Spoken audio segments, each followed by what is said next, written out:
All right, so when I was journaling, for some reason, I just remember this quote that I learned back in a psychology class that I took that goes, "Despair is suffering without meaning." And this is a quote from Viktor Frankl, who is a Holocaust survivor and a well renowned psychiatrist. He's found through clinical trials that people who attribute no meaning to their suffering are essentially left hopeless and might even go to the extremes of wanting to die or commit suicide, which is pretty dark. If you think about his backstory of surviving the Holocaust and just fighting through such a terrible time in his life, you might wonder how somebody could go through all this pain and trauma and suffering without breaking down and giving up.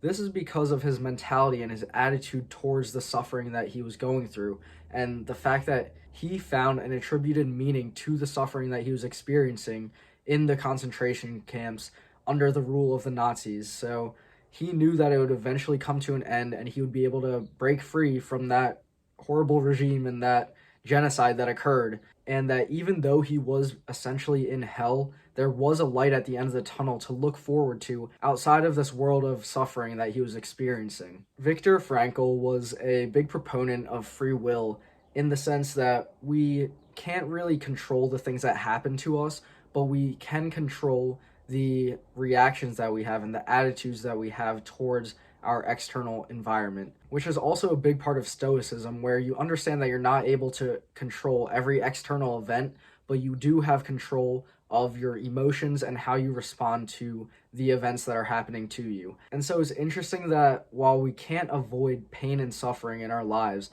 unless you are like born into a rich family and you just have everything handed to you. But for the majority of us, we can't really escape that. So I think it's really important to just recognize that you have a choice in attributing meaning to your own life or not, or whatever suffering you're going through, because nobody's going to do that for you. Nobody's going to say, okay, this suffering that you're going through right now, this breakup that you're going through right now, this will shape you into the man that you're going to be in the future. You have to make that decision and subconsciously formulate that meaning for yourself rather than anybody else telling you what this external event means to you. It's like I said in my other video that your life means nothing unless you attribute your own meaning and your own value to it. So just always remember that you have a choice in whether or not you attribute meaning to something that happens in your life. So if you're going through something very painful, then you have the decision and you have the choice